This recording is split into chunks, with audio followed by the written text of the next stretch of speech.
The following program paid for by Rosenberg Financial Group.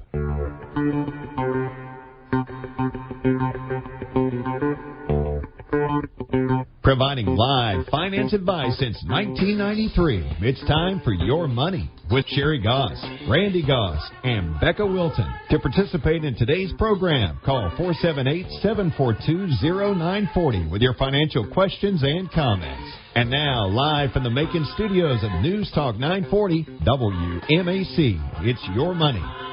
Good morning and welcome to Your Money and Happy New Year. This is Becca Wilton with Sherri Goss, and we're with Rosenberg Financial Group. The main thing we do as financial advisors is provide retirement planning advice and manage our clients' investment accounts.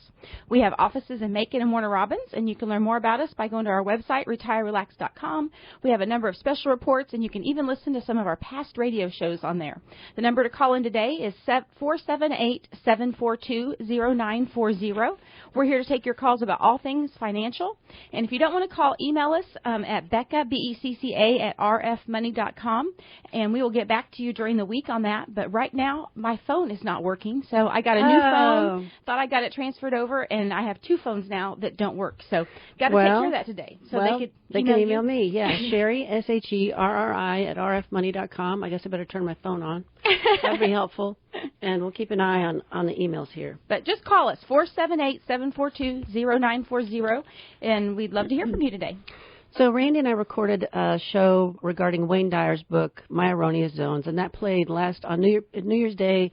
I just found out it didn't play on Christmas Day. They were having a lot of issues here with antenna work and all sorts of stuff, and so the show was down. But realized in the future, if you can't hear us on the air, you can go to the website and you can listen live online, and you can also download the app on your phone. So let's see, today. So this week, the unemployment rate dropped to 3.9%. The job quits, though, are surging. And yesterday, the Labor Department reported that the economy added fewer jobs in December than they expected. But, I mean, this is all over the map. Hourly earnings are higher than they have ever been. And then on top of all of this craziness, the Supreme Court may block Biden's vaccine and testing mandates for businesses. Oh, wow. I read this morning. And so, like, Citigroup is already, here I go, is already terminating unvaxxed workers.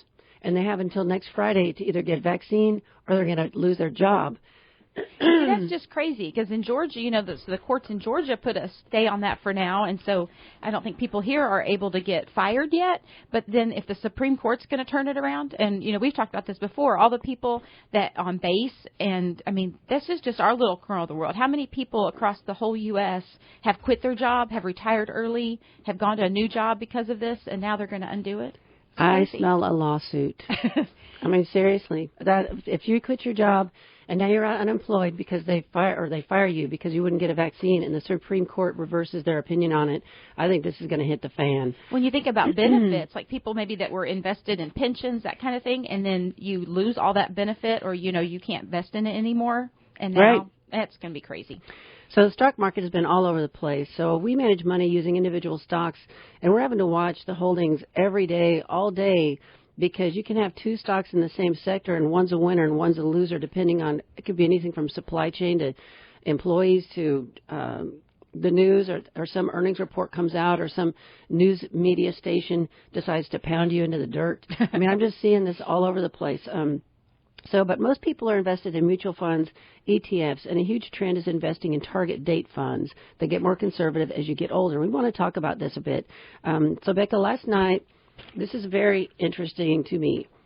And, you know, I used to be a huge fan of target date funds. I thought it was the greatest idea because, it, you know, like you said, changes through the years as you get closer to retirement. But here's what let me plug in this one thing before you get going. So the Employee Benefit Research Institute, I read last night, says 94% of employees use target date funds. Wow. And here's the deal. It makes it easy for the employee because you just pick a date and set it and forget it. And it makes it really easy for the advisor because they never have to talk to you. Yeah. Because it's a set it and forget it, and they're still making the same commission, which I tried to look up this morning, and I couldn't find that out, whether you make the same commission as an advisor on a target date fund as you do off of standard mutual funds. I don't know the answer to that. But they're not having to show up. They're not having to do a presentation. They don't have to call you, talk to you, nothing, because you're just on this autopilot thing, which is their dream come true. Well, and like I said, I used to think it was great, but I'm not such a fan of them because as we talk to more and more people, especially with TSP, but just in general, like you said, almost every company offers them now. People just don't know what they're in. Yes, and it makes that problem even worse to me because they just assume they're in the right thing based on their age, so they don't ever look at it. I see it all the time. People come to me and they're like, yeah, I'm in this fund, and I really don't know what it's in, but it gets more conservative as I get closer to retirement. It's the only thing they know, and that's the pitch point. Right, and, we've talked about your life changes. You may be you think you're going to retire in a certain year, and then either something happens and you retire way earlier, or you're going to have to stay at work longer, so that date really isn't ideal. But just like all the people we talk with, we meet with a lot of people that are retired or about to retire, and they're all different. Just because you're about to retire or just because you're 60 doesn't mean that you have the same risk tolerance as somebody else. So these funds are assuming that everybody has the same risk tolerance. Right. Do you want to cover the article? Sure. So it says that target date funds are an appropriate investment for your retirement portfolio if you're an average investor. If you're not, it says, like most of us, you can do much better than the one-size-fits-all approach to equity allocations that target date funds offer for your retirement portfolio. So, I was reading this article and thinking about our listeners, and most of our listeners are definitely above average. Most of these people that are spending their time on Saturday morning listening to us talk about financial things have a pretty good idea about financial things in general. Yes. And they're not just... They're interested. Yeah, they're interested. So, we get calls all the time from people that ask us questions about the market and things that are going on, and almost everybody that comes in to talk to us has some sort of idea about how they want to invest or whatever. And so I think that this is very good to say that most people are above average. So it says that they're starting to do all this extra research on these funds using algorithms. And it was really interesting. They're called glide paths. And so they slide and they glide as you're getting closer to retirement. But it said that typically around 90% of portfolio investments are allocated to equities when you're at least like 40 years from retirement. And then as you get closer to retirement, it gradually declines to about 50% when you're at retirement age. Which could be 60. I mean, that could be if you're retiring from the base, you could be only 60 years old, and now you're only 50% in the market. Right. And again, we have some clients that would be great for, and we have some clients that would want to be way more in the market, and then some clients that feel like once they're retiring, they need to get completely out of the market. Right. And it said that it goes to as low as 30% for those in their retirement years. And so this is probably, a study that they've done on average retirement funds. So everyone's going to be a little bit different.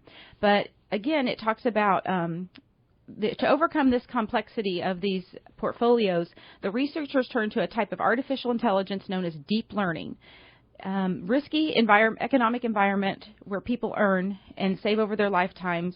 So it's kind of like they set up a game of life. And so they're doing these programs to see exactly how people respond. The computer eventually gains insights that up until now were beyond our reach. No other modeling of equity allocation up until now has taken into account nearly as many variables. So the research did reach one conclusion that does apply to all of us on average, that the typical glide path used by target date funds is too conservative starting at the age of 50. So I would agree with that I think it does get too conservative in some instances. And the average recommended equity exposure never falls below 60%. But again, there are people that come to us that don't even want to be in the market at all. And right. So these are not a good idea unless you just really want to fix it and forget it and you don't really care what you're invested in. A lot of times you will see historical returns for these funds, and so you can go off of that, but that's based on this past 10 years or since the fund was created, and a lot of these funds are newer now, so they only have a year or two of historical data, and the last couple of years have been fairly good in the market. So again, our main thing with this is that you want to know what you're actually getting into. But it said that if you are trying to use these funds, it said the following three things are the biggest factors as to how people decide how they do want to invest. Wealth. An investor with greater net worth is able to take on more equity risk. On average, the very wealthiest of investors, for example, the model found that optimal equity allocation is close to 100% even during retirement. In contrast, the average recommended equity allocation for those with the least amount of wealth is around 20% during retirement years. I disagree with this. But that's I okay. see some cases, and I have some clients that do really well, have always been in the market, and they're really comfortable investing, and they want to stay heavily invested. And they do have a good amount of wealth. So if something happens, if you have $1 million and you lose half of it, well, you still have $500,000. So, you're probably going to be okay. And so I can see if you only had $100,000 and you lost half of it, and you only had $50,000 for retirement, that could be a problem. But that's a big general statement saying that everybody is too general. One or the other. Talks about business cycle and then market valuation. Did you have anything in those two sections you thought were worth talking about? This one says investors should have higher equity allocations in their retirement portfolios during economic recessions than during expansions. Let me repeat that. They're saying investors should have higher equity allocations in their retirement portfolios during economic expansions or during recessions than during expansions. And I think what they're saying is to buy low. But you can't do that in a target date portfolio. You're going to just ride along with whatever it does. Mm-hmm. You're not going to have a choice of getting in more equity. You'd have to go in and switch to a further out fund, a later dated fund, to have more equity exposure during a recession. And who's going to do that? Well, it makes it sound like you should be sitting in cash waiting for the downturn. Yes. So, and that doesn't make sense. It's a crazy statement. Anyways, so the biggest thing for me about all of this is as you move toward retirement age and you move toward things that are more conservative, you move toward more bond funds because everybody seems to think, and this is common opinion, that when the market is good, you want to be in stocks, and when the market is bad, you want to be in bond funds. Well, here's the problem.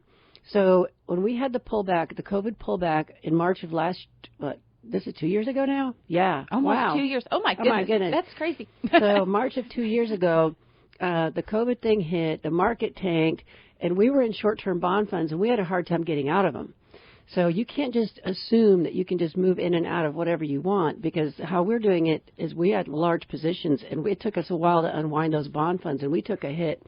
In fact, this week, we just dumped all of our ultra short-term bond funds because interest rates are going up, which means bond values drop. And so that's the correlation you need to remember. And so if you look at your portfolio and you're in a target date fund and you're 50% in ultra short-term bond funds, you need to look at the performance of that fund. And you can go in the system, whatever system you're in, look at your target date fund, and then look at that fund specifically and look at the performance. And if it is trending down, you need to change your allocation because you're going to get hit over the head on this thing with interest rates going up. And this is just the beginning. They've hardly moved and they're already down, and we've had to stop out. So that's the big warning from me.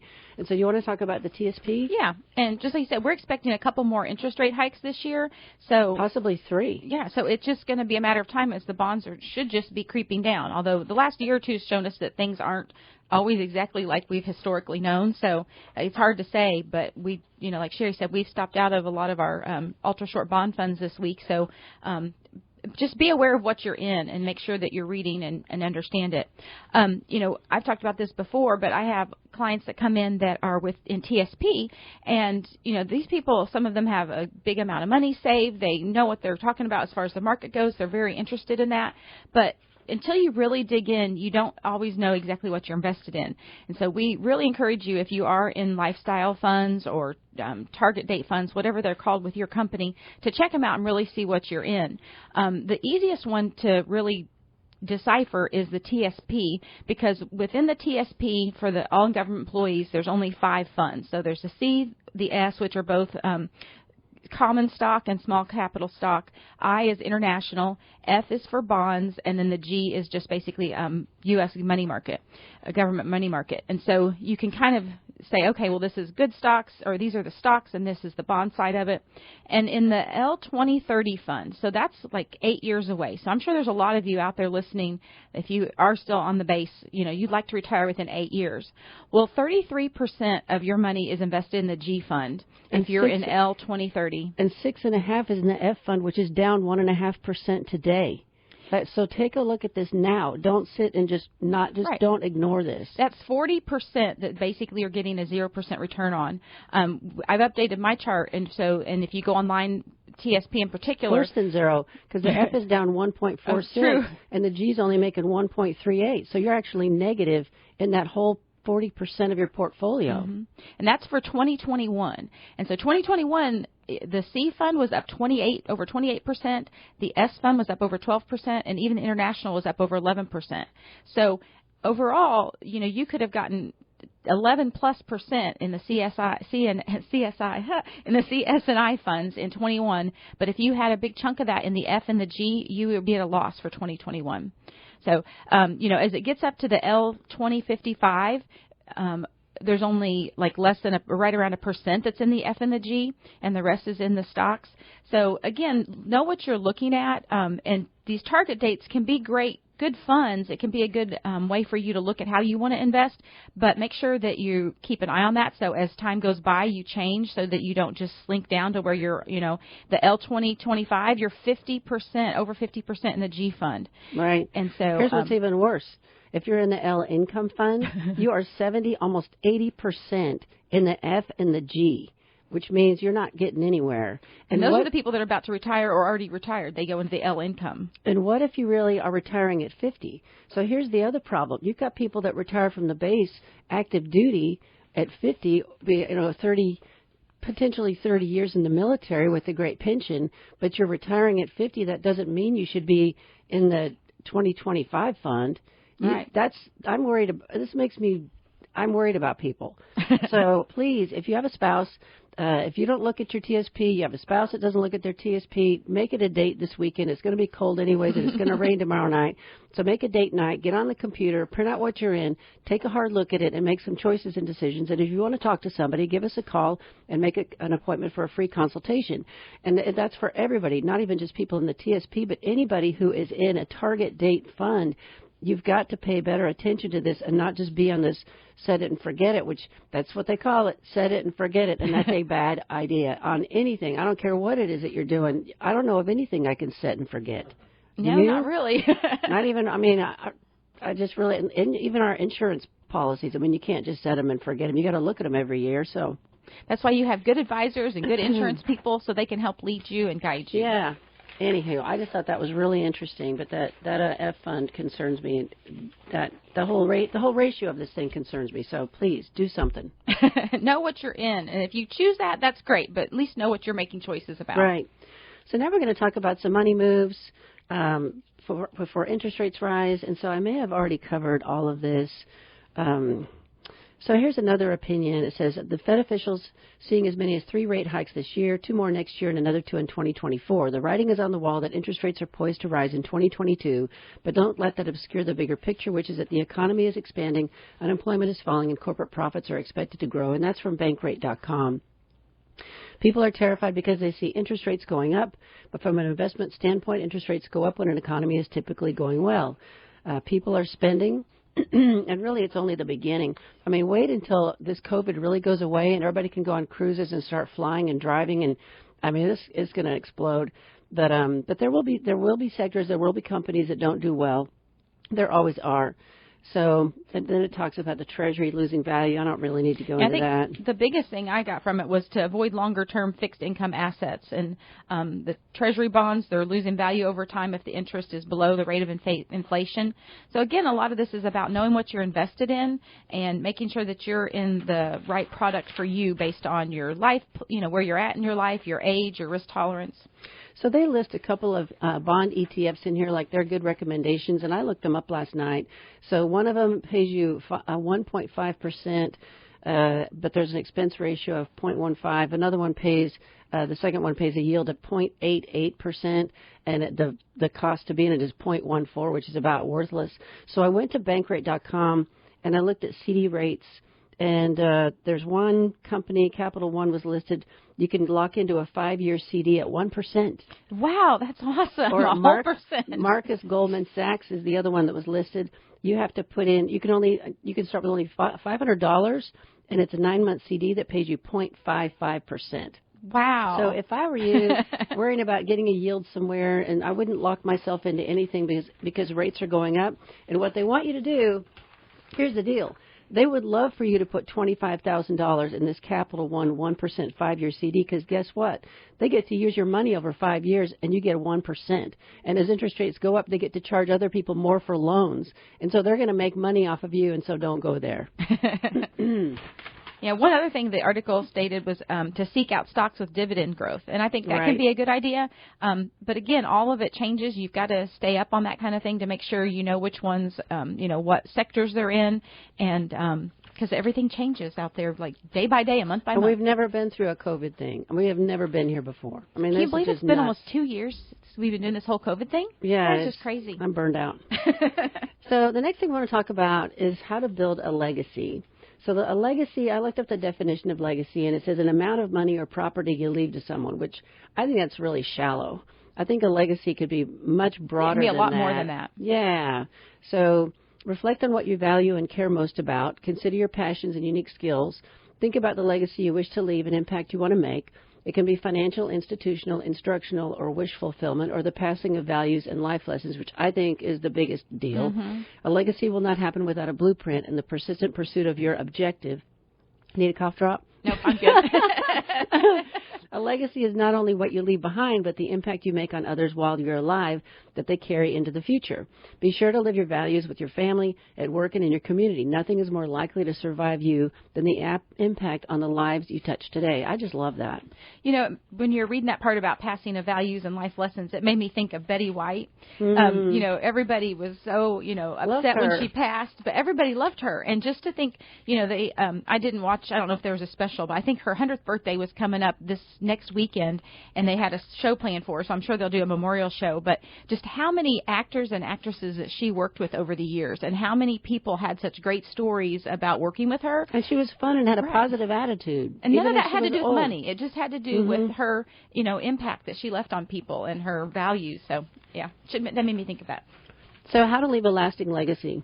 This has been on my mind ever since I hit 60 last year. Can you believe I'm going to be 61 March? You look good for 61. It's just kind of crazy. And so you start thinking as you get older, what do you want to leave behind? How do you want to be remembered?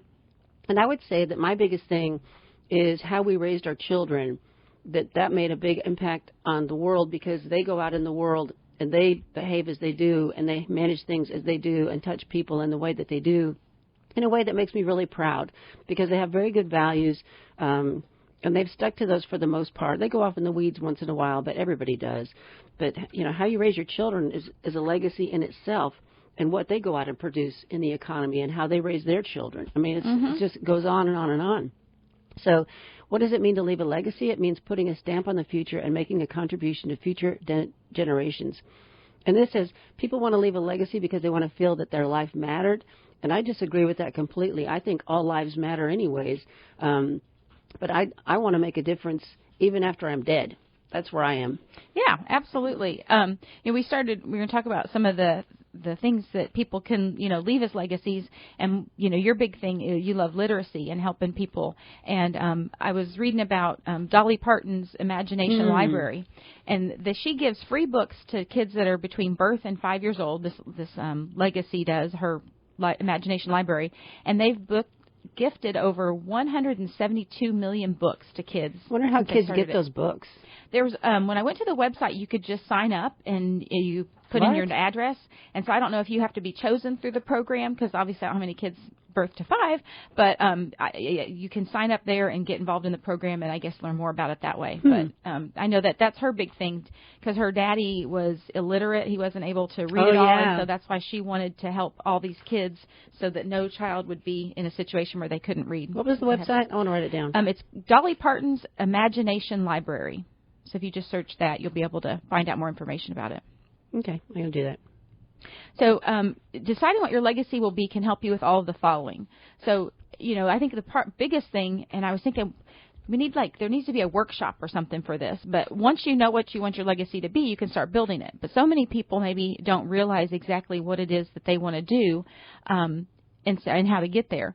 So that's going to be the biggest key, is trying to figure out what you want it to be. But, you know, like she was reading on the other article, you want to live in a way that you want to be remembered. You want to start doing it now. And knowing what your legacy will be will allow you to make a better use of your time and other resources. It will influence your day-to-day decisions in a positive way. And just like with any goal that you have, if it's for around health or fitness or your business, whatever it might be, knowing what your goals are, then you can work towards that each and every day. It will enable you to allow your legacy that you're building to be determined how you show up in the world each day.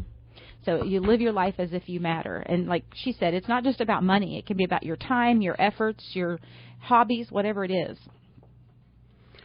It was talking about some ways to kind of maybe, you know, have your own little personal workshop to figure out what it is that you want to do and how you want to be remembered. It said, picture your 80th birthday party. So what would you actually want everybody there, you know, associating with you? What would people miss about you? And, you know, what would they be celebrating if they were at your party? I don't like the tombstone idea because I'm not having one. It's hard to put a tombstone on ashes blowing in the wind, isn't it? Right? Yeah, and I think that's kind of, you know, that limits a lot. You know, right. Like you have to come up with so many letters. Exactly, or you have to spend like thousands and thousands of dollars to get a huge tombstone. Sherri's will have like a whole huge list on it. Yeah, I don't know what I'm going to do, but passing down heirlooms, that's one of the suggestions they have, and I hate to tell you this, but your kids don't want them. Our kids didn't want anything. I've had to give away so much stuff. When we downsized into that loft, I had many heirlooms that I had nowhere to use them. And my mother's silver tea set was the biggest nightmare. Nobody wants a silver tea set, and nobody wants a giant punch bowl with 36 cups. Well, if they do take the tea set, the silver tea set, they're probably going to like sell it for the silver. But it was silver plate, so it's worthless. I even went to the pawn shop. They just looked at me like, no, thank you. It said in one of the choices on a way to leave your legacy was to write a memoir, and it said you could also record video messages for your loved ones. So I think people these days, they might actually listen to the videos, but it said create a scrapbook for them. My sister has spent probably a year's worth of time scrapbooking back in the day, and I spent hours and hours doing it as well. And she has all these scrapbooks for her kids, and she's like, here, look, I made these for you. And her son's like, yeah, I don't want these. And his wife's a little bit interested, but they won't even take them with them. And so you spend, hours and hours of creating these things, and kids these days just don't want it. My kids didn't want their baby books with the baby photos. Like, there's a lock of hair in there and everything. We got a phone call. Welcome. All right. You're on with Becca and Sherri. Good morning. Good morning. I haven't talked to you since last year. How you all doing? It seems like years. All right. Happy New Year. I hope that you all have a very successful 2022. Just calling to tell you that. And also, when you mentioned about Betty White, Sidney Poitier died the other day, too. There, he was 94 years old. But all these people who are dying, I hope that they remember a little school like Fort Valley State College and put them in their will. And I'm serious about it, though. But I know the University of Georgia, they playing for the national championship on Mondays. They get plenty of money. But schools like Fort Valley State, they did get a $2 million. Someone donated to the school. But so is that where all of your money's going? Oh, yeah, not all of it. You need to leave your legacy. That would be nice. But anyway, if you have invested in the stock of Apple, they have it's the first company that had $3 trillion gain this year. So so that is a good thing for people to invest in these companies. We don't make recommendations on investing in companies. You're right about that. So I just want to say Happy New Year to you. Thank you. Happy New Year. Yeah, Happy New Year. To you too there. We'll see you. All righty. Have a wonderful 2022. Yes. Thanks for calling. So how to save money, a bunch of simple tips that we're going to go through. You want to kick this one off? Sure. We found this article on some ways to save money, and there's 22. So if you want this article, email me. I'll forward you the article. So maybe you need to find some ways. Becca, BECCA @rfmoney.com, and I'll send you the article. But what we did is we went through and picked a couple of our favorites that either were more like our personalities or things we're working on. And one thing was to cancel automatic subscriptions and memberships. So I've had a gym. Are you going to do that this weekend? No. Can I hold you accountable on Monday morning? Really, I'm down to just, I have the gym, and then I don't have a lot of extra things, but I've been trying to decide if I'm going to the gym. So for me, I went a couple times in December, and I'm like, well, how much does that average out if I'm paying $20 a month? Yeah. Yeah. So I thought, well, if I don't go, I set a goal for myself, and if I don't go at least, 4 times or 5 times in January, then I'll cancel it. But I was getting ready to cancel in November, and they charge an annual fee once a year, and I missed it by a week, and they already charged me the $40 for the year. So then I was like, oh, well, if I pay the annual fee now for a whole other year, I don't want to cancel yet. But it talks about going through your subscriptions. How many of you have 3 or 4 different TV subscriptions? There's Netflix, Hulu. There's so many of them out there now, Amazon Prime. So maybe go through and see, do you really watch all of the TV subscriptions that you have? Could you narrow that down to a couple? Any type of subscription boxes. I don't get into a lot of these, but I have seen on Facebook and all that, you can get clothes, you can get beauty products, all this kind of stuff. And every month they send you a box. You can get one for your pets. I bet you could get a cat box. I really dislike the subscription box because people are not good at sending stuff back. Once they get it and they open it, I can imagine, even though it doesn't fit or it doesn't look right or whatever, or it's a color that doesn't look the same as it was on the Internet, I bet they're not sending it back. I bet it's sitting in their closet, and you're just wasting money. I think the subscription box, the food one is the one that really gets me, where you go online and you pay $40 for a meal that comes in this giant cardboard box with these giant chunks of styrofoam that are not recyclable and a chunk of ice to keep it cold, and you make a meal for 2. You could go out to eat and have less of a carbon footprint if you're really worried about that. I don't know if anybody cares anymore, but I'm amazed that millennials are buying this thing because it all goes to the dump. And you're sitting there worrying about global warming and all of this green energy that you want to have, but then you're going to order that. It's so crazy to me. That's really interesting. I had one of my younger clients talking about her and her boyfriend. They do those. They get those boxes. It was Blue Apron. Yeah, all those. And they cook them each night together. And every it's something night? they do together. They do 4 nights a week, I think. And so, if you spend $100 or whatever it is a month or a week on the meals. Just dinner. Just dinner. But if you're going out to eat with a tip and all that, you could spend a little more. But then I look at, I got gifted some of those, and so I tried a couple different ones, just a week of it. And some of them took almost an hour to prepare. And some of the stuff I'd never cooked with lemongrass before. And so I had to watch the video on what you actually do with lemongrass. Do you slice it? Do you dice it? Do you shred it? What do you do? And the other option is Kroger has the same thing. They have the same program where you can just walk in the store and you can buy it, and it's a cardboard container without all the styrofoam and all of the ice and all the shipping and all of that mess, and do the same thing, meal prep at your house with the recipe. They have them every day. And then if you want, you can do click list or whatever with Kroger and go park in the parking lot, and they'll throw it in your trunk for you. But I think some people like it to try new things, and I did. I tried some new things, and it was good. But you have to be willing to put the time in to get it done. And like you said, how much waste are you creating with it? And then it's a lot of pressure too, because I got those 3 or 4 meals, and so you had to plan for that. And so if life happens and something comes up, I'm like, no, we got to stay home and cook this tonight. We got to eat this. Right. And you'd feel really bad if you spent, $40 on a meal and then it went bad. I thought it was way overpriced. Our daughter sent us a couple, and I was like, this is ridiculous. Anyway, so my favorite one is Say Goodbye to Debt. And so I will tell you what we did. So back in the day when Randy and he got out of the service so that he could go back to school. He did 6 years in the Air Force, got out so he could go back to school, and I got my master's in guidance and counseling, and so I was going to be a marriage and family therapist. So I was going to support the family, and we bought this house for $10,000. It was a total fixer-upper with no windows. I mean, it was a dump. And so we did what we could to just make it livable, and then we moved into it and fixed it up while we were living in it, while he was in school, while I was being a marriage and family therapist with a 1 and a 3-year-old. Goodness. Which was really an interesting time. And so the marriage and family therapy thing didn't work out. After 6 months, it was a total bust.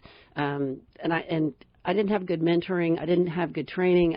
I should have gone through a different program. But anyways, and the company I was working for wanted me to stretch everybody out to 8 sessions, even if they didn't need it. Oh, wow. And so they were pressuring me. They would call me to the Atlanta office and say, why did you only see this person 4 times? I said, because they didn't need to come back. Well, you need to get them back in here for 4 more times because you got to make more money than that. Oh, and goodness. It was a really eye-opening. It was a Christian counseling organization, which I thought was very interesting. And then we'd have a prayer afterward. And I just pray that you'll come back next week. Come back again. But they were just beating me over the head, and I got sick of it. And so I threw my resumes around all over the world. And Consumer Credit Counseling Service called me in Atlanta for an interview to be their education director because of my master's degree in counseling. And so I ended up getting hired by them. And what we did was we had 109 counselors in 8 locations around Metro Atlanta. They're now Green Path, by the way. But so we had 109 counselors doing 5 sessions a day trying to get people out of debt. And so we did these debt management plans, and it was all about that. And so I started doing seminars on educating people about credit and debt and budgeting and all of that. I was all over Atlanta doing this. I was just a wild person doing my stuff. And we were living in this house, and because we were having to fix it up, we were having to put things on a credit card. And so about 2 weeks into this job, I came home and I told Randy, I said, I cannot have a credit card bill and do what I do for a living. I cannot tolerate. Like a hypocrite. I can't tolerate it. And so I went to, what's that really cheap, like Big Lots kind of store? I went there and I got this giant poster board and I made this giant chart. And I think we had 4 debts. We had the house that we were paying on. We didn't have a car payment, so we must have had like 2 credit cards and a line of credit at Lowe's or something. We had something. I think there were like 4 things, and I had the interest rate on there. And then we targeted which thing we were going to pound on first. And we started working on weekends, cutting grass, doing everything we could get our hands on to make a buck, to throw down on these bills. And we were debt-free in a year. And I will tell you, the feeling of that was so exciting. I mean, including the house. House was paid off. All the repairs were paid off. What a great feeling. And we turned around and sold the house and made $35,000 profit. And so that was our beginning of really getting ourselves on the same page and getting in the right direction and understanding what we were capable of doing on top of working and all that stuff. But so get out your statements this weekend and make a plan. And the first thing I would ask you to do is to track your spending for 30 days. We've mentioned it before, but we have a special report called Can I Afford to Retire? And there's a spending tracker. Put the spending tracker on the counter with a pen nearby, and when you come home at night, write down every penny you spent. I don't care if it was a Coke out of a Coke machine or a candy bar at the gas station. You write down every single spending choice that you made during the day. Change the categories if you need to. And after 30 days, take a hard look at where your money's going, and is it really going where you want it to go, and is it really going to where it should be going for your better future? So we do this now every January. We have a tracker. We write down what we spend, and it's a wake-up call because you get into sloppy habits during the year. And the more money you make, the sloppier you get.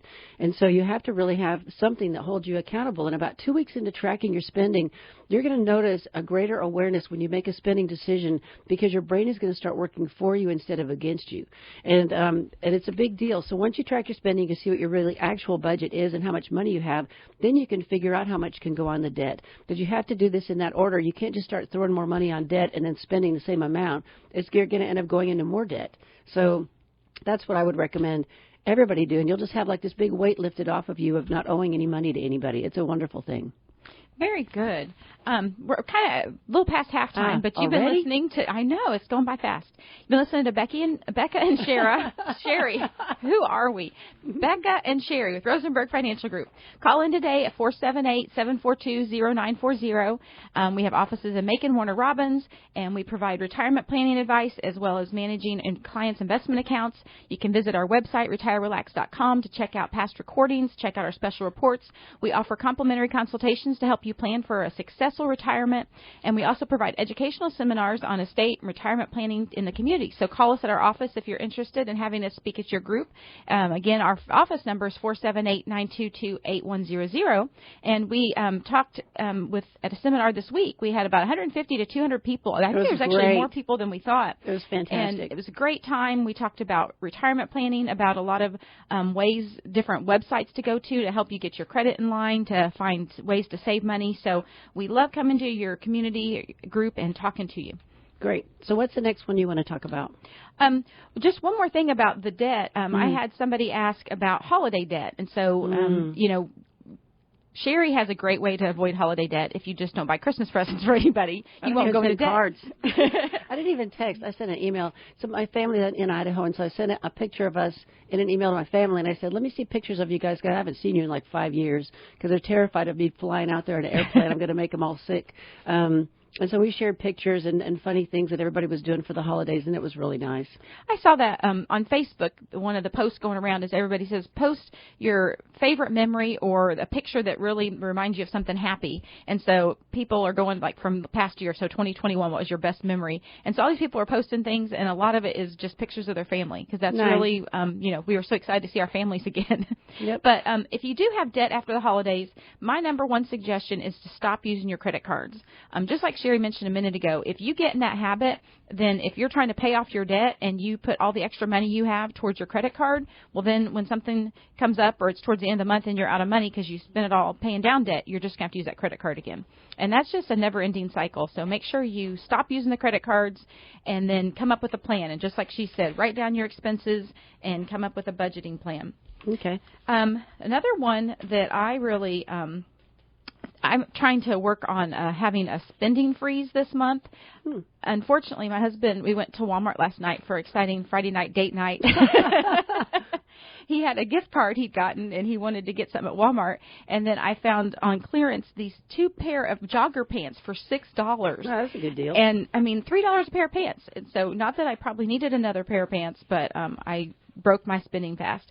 But if you can make a goal for a week or a month to really just buy complete necessities, if it's food or gas, whatever, but to stop buying things. And so the number one thing I've started doing is unsubscribing from emails. So I get all sorts of emails because I'm a big coupon shopper. So anytime I want to go buy something, if it's for me or somebody else, I'll try and find a coupon. And so you have to go to their website and you have to sign up for their mailing list so you get the 10% off or 15% off. But then you keep getting all these emails, and I don't really care anymore. But now it's like, oh, it's 50% off, or it's 75% off, or whatever. And then it just gets in your mind, and you think, well, maybe I do need something if it's that cheap and that big of a sale. So I started this week unsubscribing from like every type of store, Belk, Kohl's, all these kind of places. So I don't even get the temptation of seeing all those things coming in my mailbox. Very good. So my next one, my favorite one, is cut down on your grocery budget. Meal planning, I've just always done it because we were broke. And so back when we were living in that house and fixing it up, I was thinking about this last night. We were living on rice and beans and tea that we made like sun tea in a gallon jar.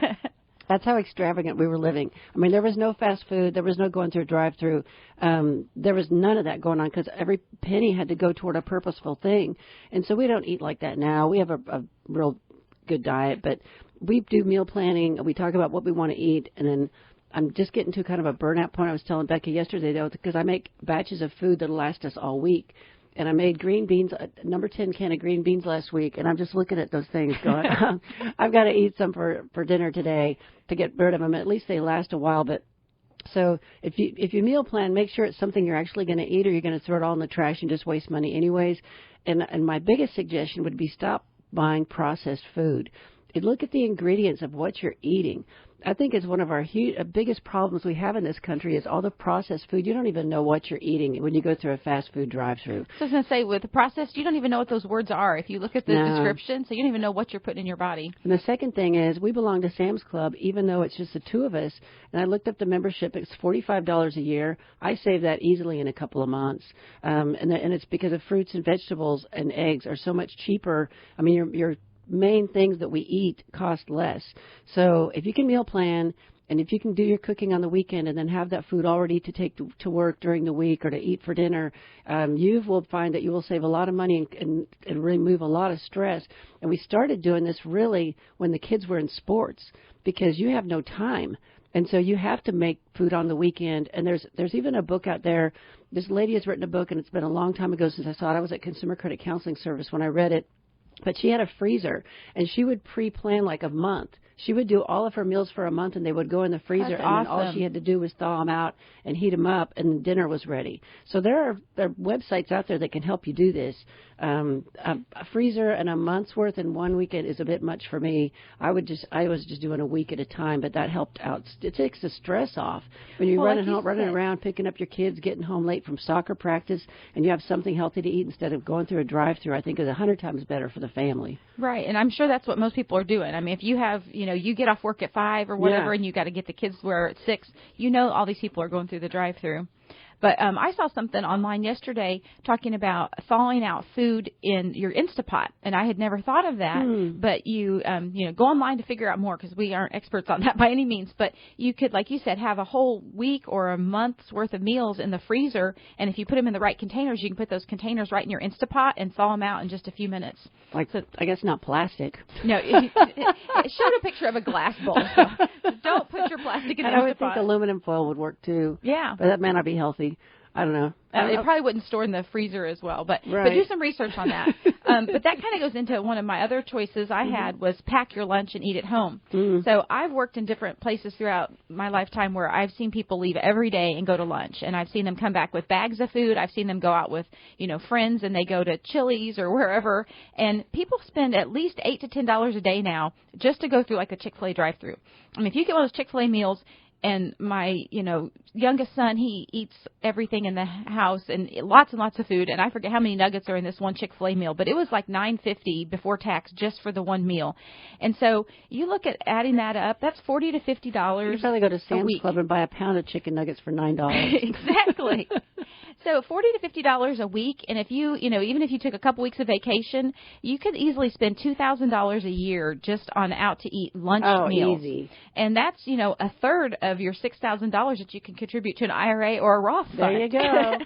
But like Sherri said, if you're meal planning, you can go ahead and plan for lunch, or and that's what she does. She meal plans and has like soup, so you could have soup for a couple different meals, and maybe you don't want to eat soup for every meal for the whole entire week, but have 2 or 3 lunches and then 2 or 3 dinners out of it for the whole week. And it all takes a little bit of planning, but think of the money you can save, and that could also be other things that you spend money on. I know of someone that stops at a gas station every morning for breakfast foods and spends, at least $5 to $10 every morning just on like their coffee at the gas station and their donuts and whatever else they're going to snack on all day. And again, it's all processed food, so it's bad for you. Right.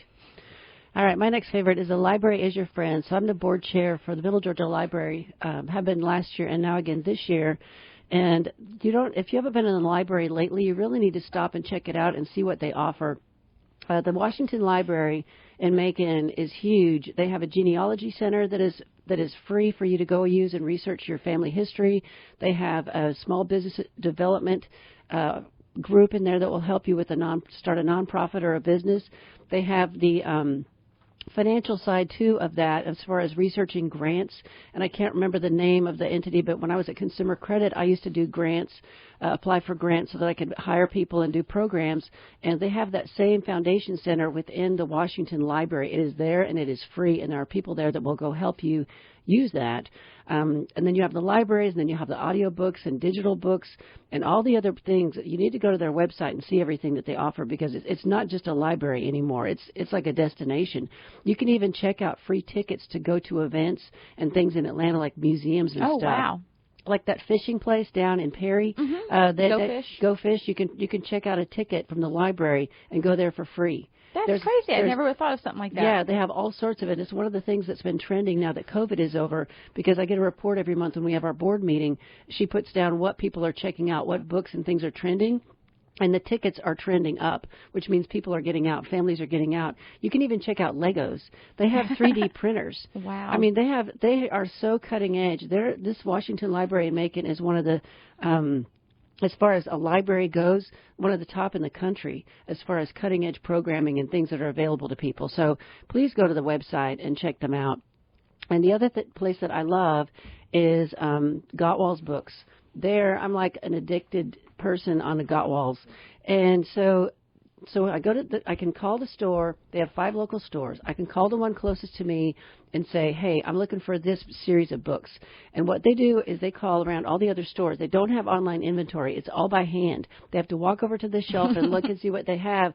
And then they will get back to me within 24 hours and say, between all of our locations, we have this many books of this series. And I'll say, I want all of them. So they'll hold them at whatever location I choose. The next day, I'll be able to go pick them up. Paperbacks cost me a little over $3. Hardbacks that are like brand new are a little over $6. And when I get done with them, if I want to turn them in, I get half my money back in a store credit. I mean, you just can't beat this thing. No. The service is off the charts. I wish everybody had a Gottwal's books. And they are franchising, so they have more locations opening all the time. But But they are in Macon, Byron, and Warner Robins, and Perry. So yeah, they're all around this whole area. Awesome. So, but anyways, I love that store. And just as a side note, the last series that we just finished reading was C.J. Box, and a client told me about this series. And it's trending in the library too. It's trending as far as checkouts. The C.J. Box Joe Pickett series, which is similar to the show Longmire. If you like the show, the books are awesome. Every single one of them. We read the entire series. It's like over 20 books. Phenomenal. Oh, wow. Anyways. Well, another cool thing about, like, you mentioned all of the things that you can do at the library and ways you can save. Oh, we have a call.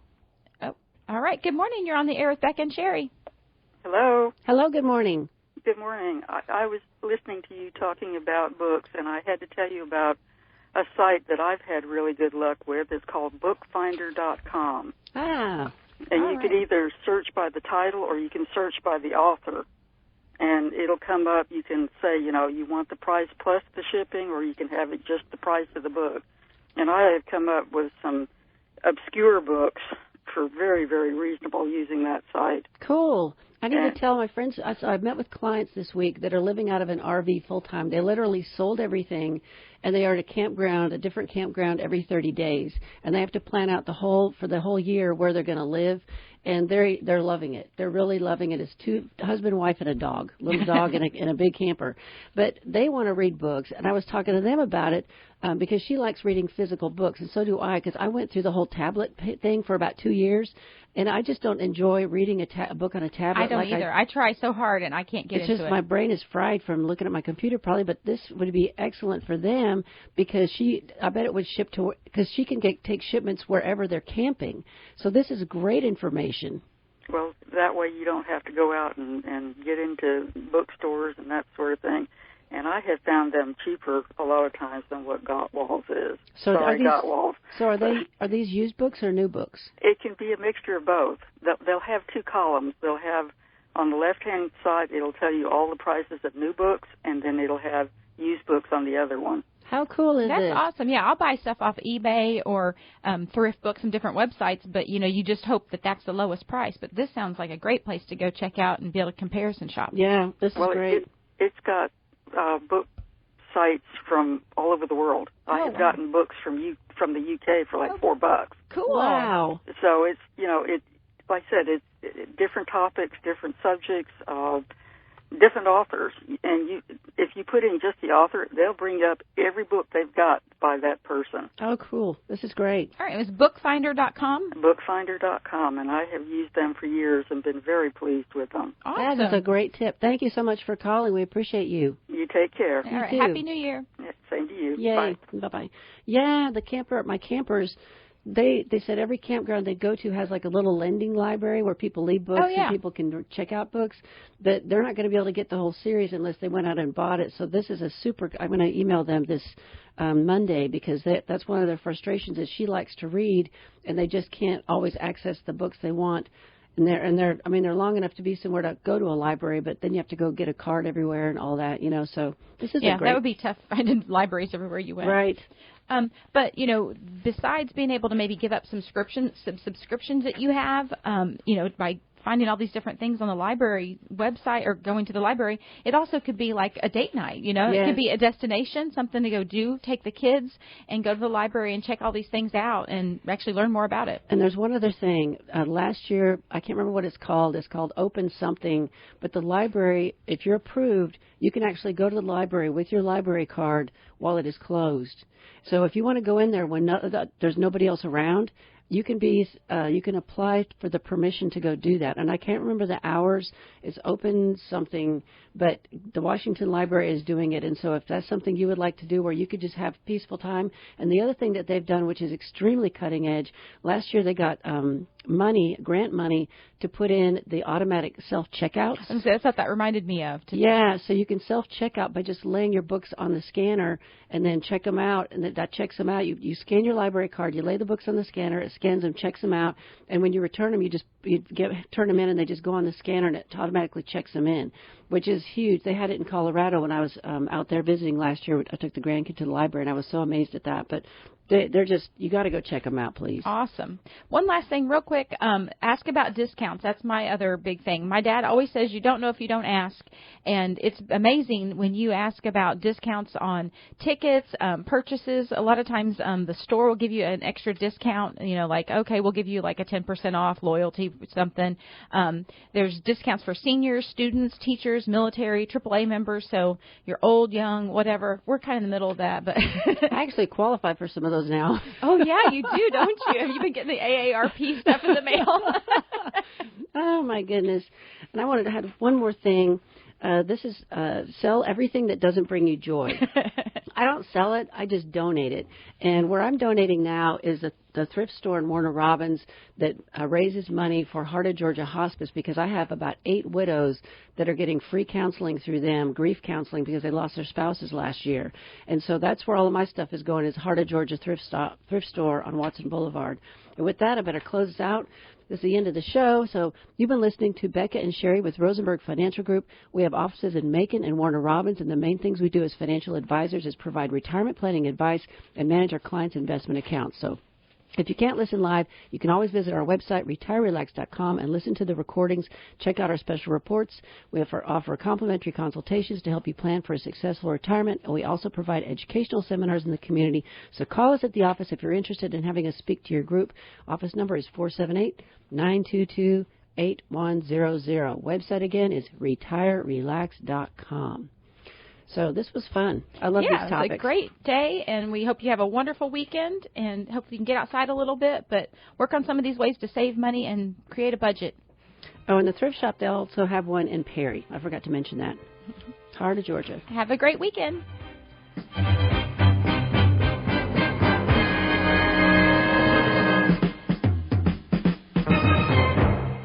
The views expressed on this show should not be construed directly or indirectly as an offer to buy or sell any securities or services mentioned herein. Investing is subject to risk, including loss of principal invested. Past performance is not a guarantee of future results. No strategy can assure a profit nor protect against loss. Please note that individual situations can vary. Therefore, the information should only be relied upon when coordinated with individual professional advice. Securities are offered through Royal Alliance Associates Incorporated, member FINRA and SIPC. Advisory services are offered through Rosenberg Financial Group, a registered investor advisor not affiliated with Royal Alliance Associates Incorporated. Offices are located at 2517 Moody Road, Warner Robins, and 4875 Riverside Drive, Suite 201 in Macon. Phone numbers are 922-8100 and 741-4457.